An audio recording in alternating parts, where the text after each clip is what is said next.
Welcome everybody. We're going to be comparing functions. Now we're going to be looking at different ways of how they're represented. They can be represented with equations, with tables, or with graphs, or in a real world situation in a written response. So find the slopes of linear functions f and g. Compare the slopes. So with this one right here, I see that this is going to be 5 times x. So the slope is going to be 5 over 1, since we're going to make it a ratio of two numbers. Now, when I look at the graph right here, or I'm sorry, this table right here, I'm going to say, okay, for every one x, we're going to figure out, is this going to be a linear equation? So every one, every one, every one, every one. So it looks like I add 2, I add 2.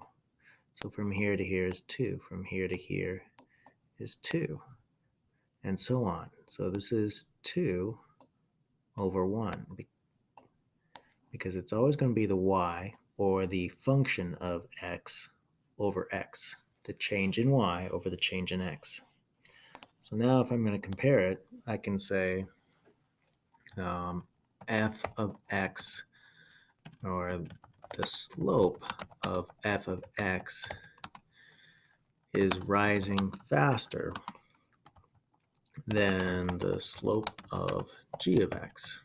Well, and I know that because 5 is more than 2, so it's going to go up 5, whereas g is going to go up 2 for every 1. This next one, find the y-intercepts of linear f and g, then compare the two intercepts. Okay, well, let's look at it again. So it's where it hits the wall. The intercept is where it hits the wall, and the wall is at x equals 0. So I look up f of x, and it hits when x is 0 at negative 3. So I'm going to put right here, negative 3. Now, I could say it's 0 comma negative 3, but I'm just going to put negative 3 for the y-intercept because we understand that it's going to be at, well, might as well, a 10 to precision, 0 comma negative 3. Now I look at the graph right here, and it hits at 0 comma negative 1. So I'm going to 0 comma negative 1. Well, now I can say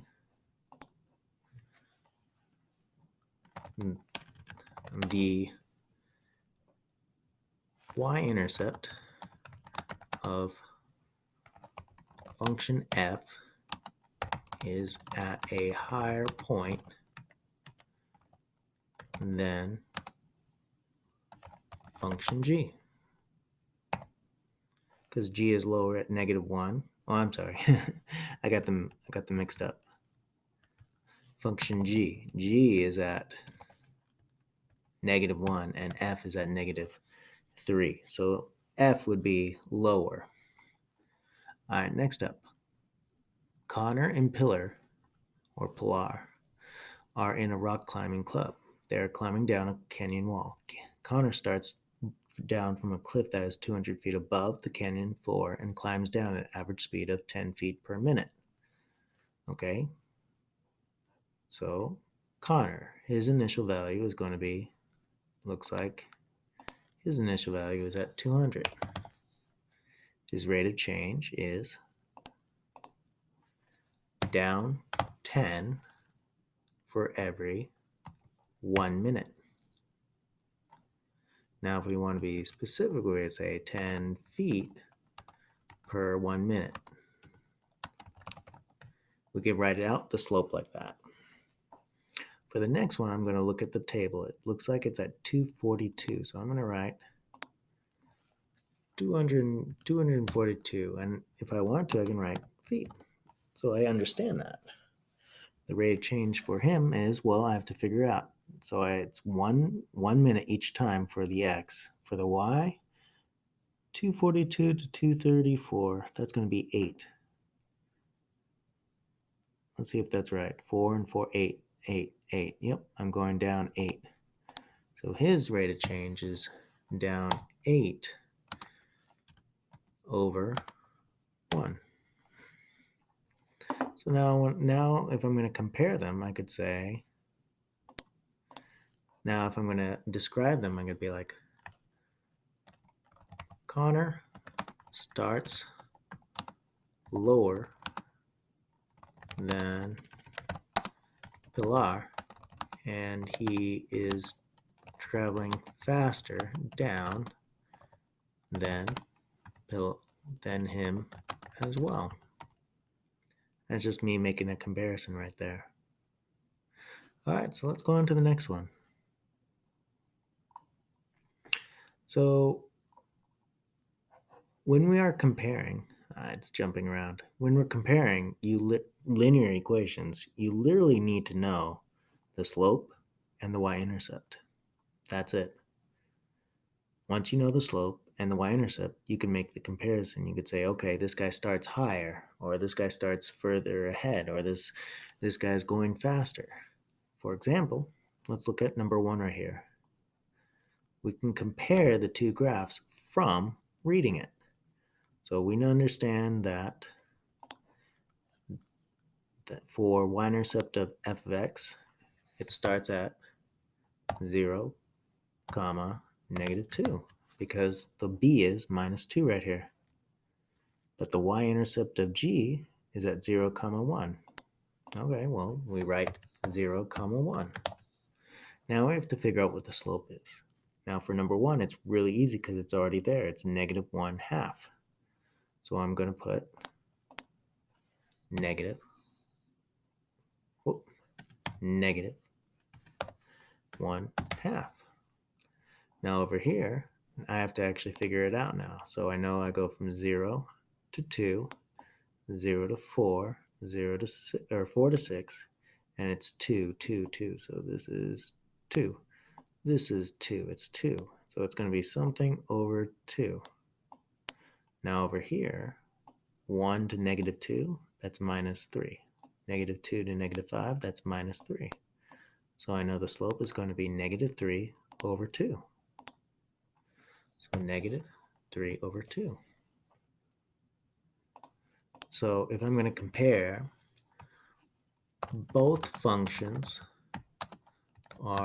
have negative slopes. Function f starts lower,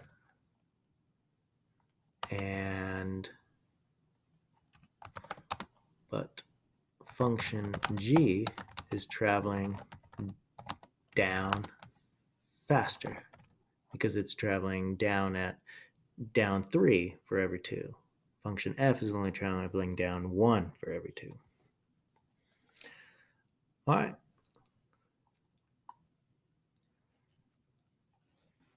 Now what I would like you to do is I would like you to pause the video, and I would like you to try to figure out what is the slope and the y-intercept of f of x.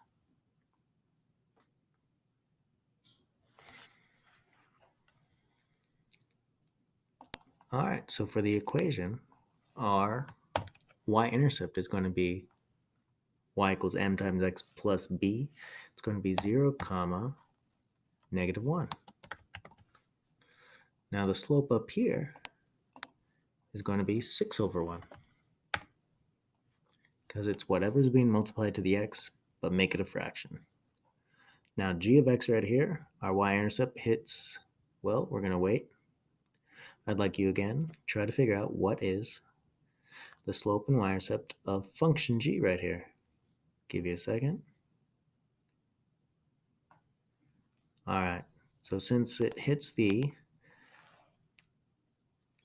origin, the y-intercept has to be 0, 0.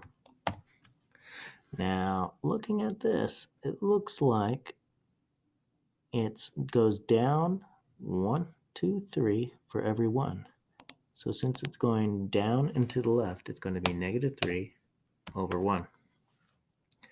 Now, if we make the comparisons, you could say function f starts lower, and we can even say 1 lower, and it has a positive slope, positive slope. Function g